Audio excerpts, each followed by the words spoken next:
Okay, this video is going to be how to mount the electrolyte level sensors when installing them with a Vigilant system. There's two ways you can mount ELM sensors. We're going to cover both of them in this video. So the first way is with the included Cradle. In a previous video, as mentioned, the Cradle has an adhesive on the back and the sensor is just a standalone unit. So what I'm going to do is put the sensor in the Cradle and then focus in over here on the battery and show how to mount this. So a couple things to be aware of. There are two infrared sensors in the middle of the actual electrolyte level sensor. The manual will show diagrams of exactly where these are located. What you don't want to do is have either the line or the text of the battery interfere with these sensors. And there's different ways you can check that. The first way to check it is to use this little window kit that we offer as an accessory. So the window kit is going to basically show you when you mount your sensor, is that text going to be in the way of the infrared sensors? You really only need to do this once, assuming you're installing on the same battery. And then once you figure out your position, you can follow suit for the rest of the battery. So in this case, what I'm going to do is I'm going to mount my sensor right here. And so there's two little arrows on the sensor cradle. Ideally, what we want is for the point of the lower arrow to line up with the top of the minimum line. I know that's a little difficult to follow in a video, and again, the manual is going to show you exactly how you want to do that. But if we do it this way, the electrolyte level alarm is going to go off when the level is just above the minimum line on the battery. So I think that's the optimal place to get our alarm. So if I pull this window kit down, put my sensor on, each of my sensors is going to look just like this.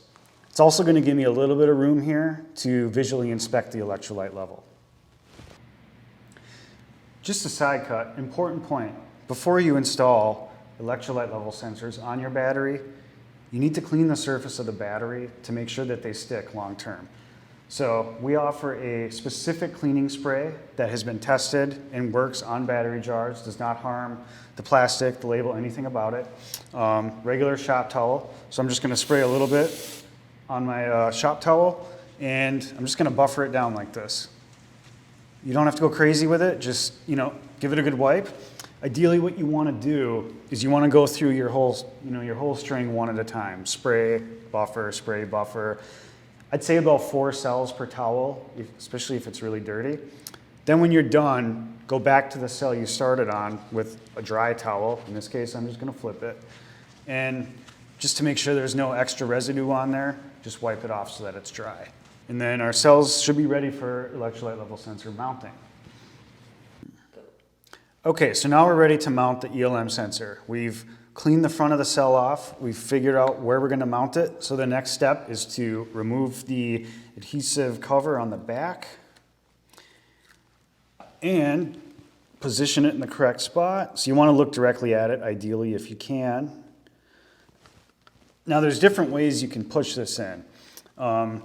If you don't have the tool I'm about to show you, the best thing to do is just push it around on all sides. Do all the sensors come back and give them all an extra push. However, we do offer a tool that makes the mounting process a little bit easier, especially if you're doing a lot of these. So basically you just push it on there and then you roll it up and down like that, and you're going to ensure that you really get great adhesive contact on that cell. Later on, we'll discuss how to wire this up into the Vigilant sensor, but for now, we're just focused on mounting them. So this is the traditional way to mount the ELM. There is another option. If space is tight, either horizontally or vertically, you do have an option to mount the sensor without the cradle. Each kit of ELM sensors includes a standalone adhesive. So what I'm going to do is just mount this on the back of my ELM sensor. Okay, so my sticker is fitted, pretty self-explanatory, doesn't have to be perfect, just make sure that your middle section is clear. Again, we have our tab to remove the adhesive cover. So in terms of alignment, we obviously don't have the little pip arrows in this case. So what we want to do is see this notch right here. We want that notch to be on the top of the minimum line. Again, it doesn't have to be absolutely perfect. But if we have it set up this way, it's going to alarm just before the water gets above the minimum line. So I'm going to remove my adhesive cover. All right, with my adhesive off, I am just going to do my best to position this in the right spot. Sometimes, if it's hard to tell, you can use the minimum line kind of as a level against the top of the sensor.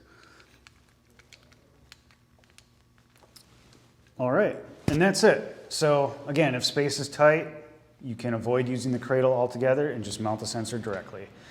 And that is how you mount the electrolyte level sensor on a flooded battery.